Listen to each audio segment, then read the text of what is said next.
Right. Okay, Dr. Alex Harrison is here this morning with Morning Rounds. Yeah, so we're looking at some top things that we can do ourselves fairly easily, I guess you would say, to be heart healthy. Yeah, I think it's an important topic, and things that go without saying are obviously stop smoking or don't start smoking if you're thinking about it. Top of the list. Yes, and follow up with your doctor, establish with the doctor. But if I were to give my top three, I think there's a movement to be more proactive in your health care. And so there's a campaign by the American Heart Association, I believe, called Know Your Numbers. And so knowing your blood pressure, knowing your cholesterol, knowing your fasting blood sugar, those are important things because those, as I've said before, are deemed the silent killers: high blood pressure, diabetes, and high cholesterol. And so if you take stock in your own health and know your numbers, you're more apt to try and do things to change and improve and adhere to medicines and follow up and so forth. The second thing would be regarding a healthy diet and just eating sensibly and eating enough calories to maintain your ideal body weight. And you can eat anything that you like. You don't need to go on any fad diet or do any one thing. Whatever is going to help sustain that, those calories.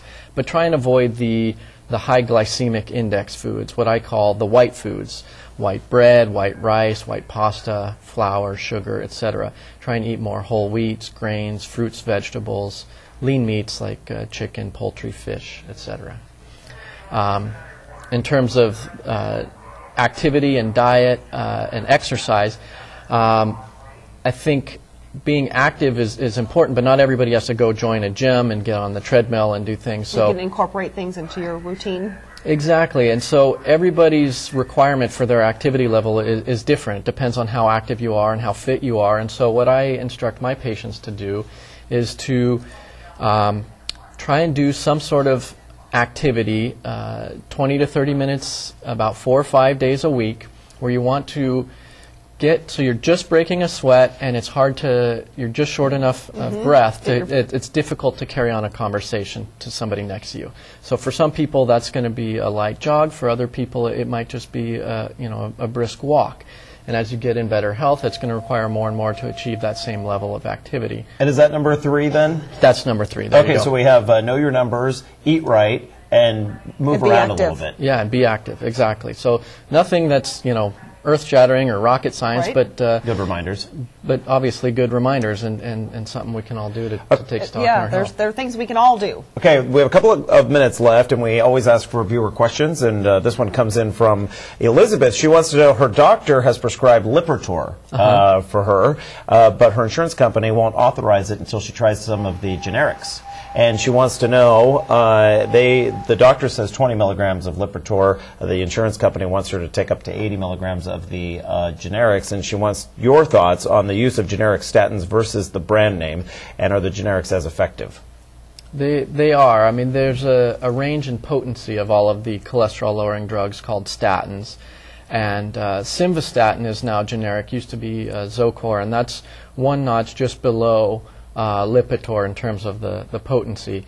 And so I think it is a very good medicine and is generic and can be tolerated in most patients. And 40 milligrams of simvastatin is equivalent to probably 10 or 20 milligrams of Lipitor.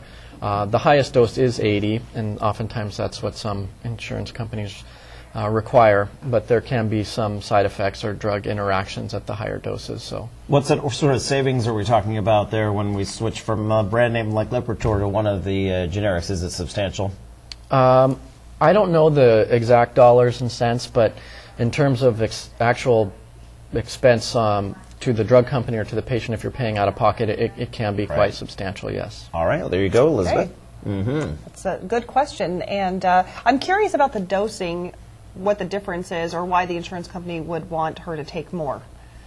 It's just due to the potency. So various drugs have different effect on the receptors that they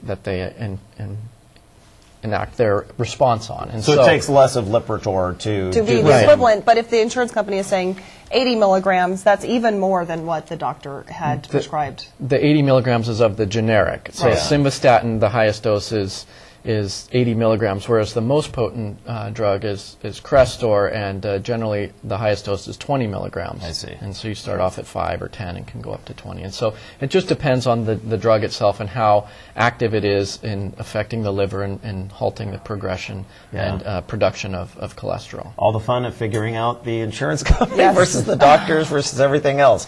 But that's why we bring a doctor on every single week to help you weed through some of this. So thank you, Dr. Harrison, and you can email him anytime the way Elizabeth did this morning, morningrounds@kcoy.com.